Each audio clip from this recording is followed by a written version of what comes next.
everyone, and welcome back to another video. So today I decided I wanted to film my July wrap-up. This is my second time filming this because I literally had just finished filming it the first time and was closing out the video and about to hit the end button, and I film on my phone, and my phone just randomly decided to turn off, and when I went back into it, it didn't save any of the video that I did. So I have to redo this completely. So I might be rushing a little bit. Hopefully I get all my thoughts across of the books that I read, but let's jump into the video. I read a total of 6 books in the month of July, which is about average for me. I'm starting to get into the rhythm of reading more, especially because I have 2 jobs now, so it's kind of hard for me to read a lot, but I'm starting to get back into the rhythm and things like that. So I read 6 books and I want to talk to you about them. The first book I finished in July was Burn Our Bodies Down by Rory.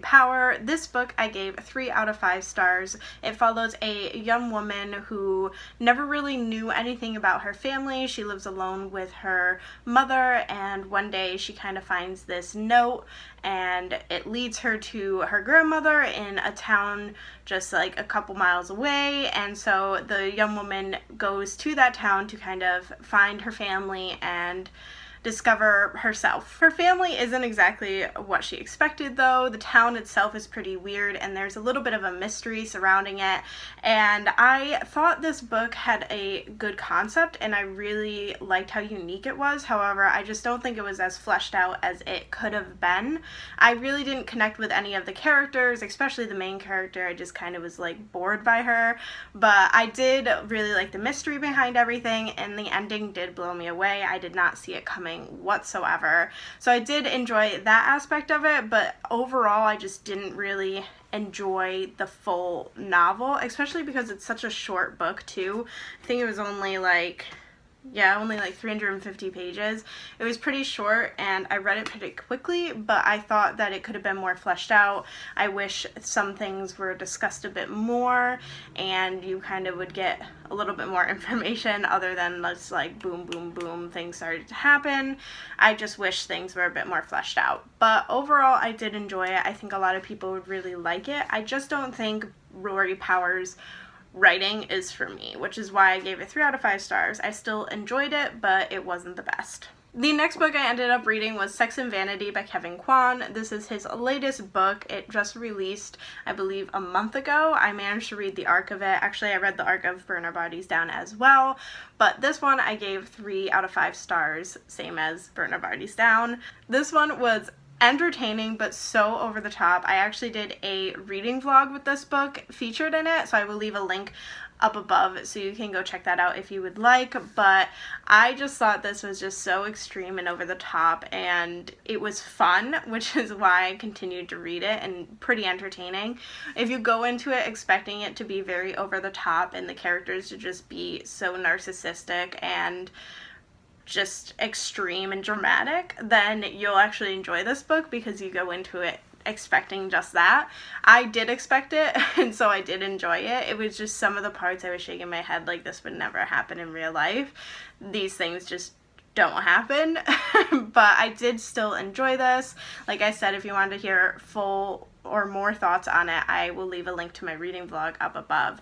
But yeah, I gave it 3 out of 5 stars. It was just entertaining, wasn't the best, but I still enjoyed it. The next book I read is actually now one of my favorite books of the year, probably one of my favorite books of all time now, and it is The Year of the Witching by Alexis Henderson. This book also just recently came out, and I read the arc of it and absolutely loved it. I even tabbed it all up. I featured this in a reading vlog as well. I believe it's the same one as I talked about Sex and Vanity, so again, that will be linked up above if you were interested in watching that and hearing more thoughts on this. But basically, this novel follows a young woman. She is biracial. She is in this kind of puritanical society where, you know, witches were burned at the stake. If you are if you are accused of being a witch, you are killed. And in the past, there were these 4 witches who basically were run out of town and murdered, and everybody says that the forest surrounding the town that our main character lives in is cursed, because once you go in, you don't come back out, or you come back changed. And this actually happened to the main character's mother. So the mother ended up getting pregnant. Her significant other was killed because of this discrepancy. She was white, whereas the father was black, and that was not allowed, and so he was killed. And so she ran away and into the forest and survived and came back and gave birth to our main character, Emmanuel. Emmanuel really struggles with herself and her own identity, as well as the plagues that start to attack this town. There was 4 of them, or will be 4 of them rather. She finds something in her mother's old journal that states that there is going to be 4 plagues following one right after another. The plagues are blood, blight, darkness, and slaughter, and it is up to Emmanuel to figure out how to stop these plagues, what is going on, and to discover her true self. So I absolutely love this. It is a dark horror fantasy, feminist fantasy, and I absolutely devoured it. If I could have read it in one day, I would have, because I just couldn't stop reading it. It was just so good, and I hope more people will pick this up because it was just phenomenal. If I didn't say it already, I gave it 5 out of 5 stars. I absolutely loved it. So good. I highly recommend it. I am just now realizing that all the books I read except for one are actually arcs, so at least I'm getting ahead of the game reading these arcs. But anyway, the next book that I ended up reading is a book that actually doesn't come out until March of next year. I was sent the bound manuscript of it, which I did feature this book in another reading vlog, so again, I'm going to link that reading vlog up above. But this book is Red Island House by Andrea Lee. I gave this book 3 out of 5 stars. I did enjoy it for the most part. It's not really a genre that I would normally gravitate towards, which I think was why I didn't so much really enjoy it. However, there's so much in this for a lot of people that I think many people actually really enjoy this. This book follows a young woman named Shay. She marries a white Italian man, and he decides to build them a vacation home on Madagascar. And when they move there, or when they visit there, she basically becomes this lady of the house. Shay is actually, I think she's biracial as well. So this is another book about identity, just like Year of the Witching. It's about her trying to come into herself and grapple with her being lady of the house, but also having servants who are from Madagascar, and who she kind of has to boss around a little bit. So much happens to Shay over the course of 20 years within this novel, all things that relate back to her identity and her trying to figure herself out, and, you know, figure out her relationship with her husband, relationships with her friends who live on Madagascar, as well as the people that work for her. So it's a lot to do with identity. That's why I think a lot of people will enjoy this book. It's just not something that I found myself like really drawn to. I did keep reading though. I actually read it in a day. I was really gripped by the story. For the most part, I enjoyed each part of the story. There were some parts that kind of bored me a little bit, which is why I lowered my rating just a tad.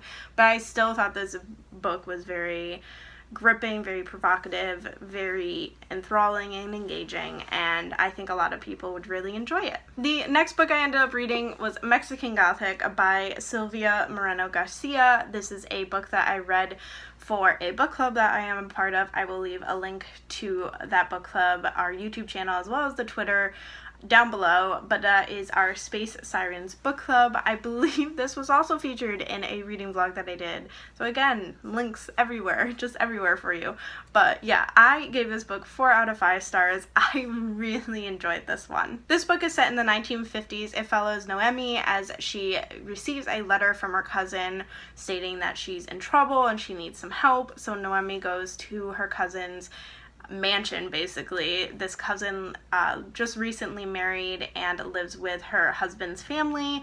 This mansion is kind of out of the way, very creepy, and so when Noemi gets there, she realizes things might not be as they seem. Her cousin seems to be ill with something. Nobody's really knowing what's going on.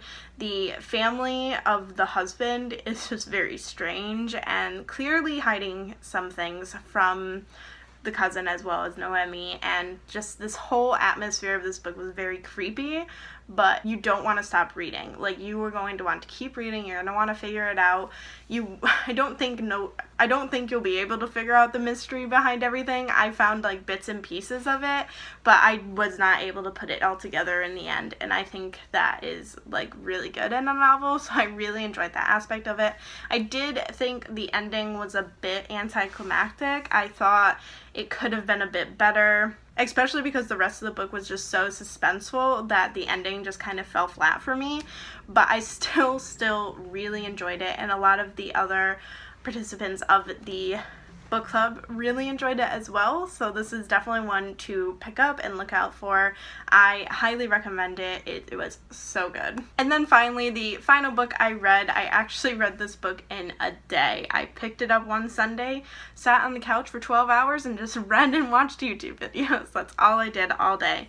But it was Wicked in the Wallflower by Sarah MacLean. This is a historical romance novel, actually the first one that I've ever read, or rather the first one that I remember reading, but I absolutely love this book. I gave it 5 out of 5 stars because it was so fun and so engaging, and I just fell in love with all the characters, even the side characters. I just completely fell in love with them. It follows a young woman named Felicity who's kind of like on the outskirts of, you know, the society and everything like that. Like, she's kind of been outcast by a lot of her friends. She's 27, and at this in this time period, if you're 27, you're not married yet, then there's something wrong with you.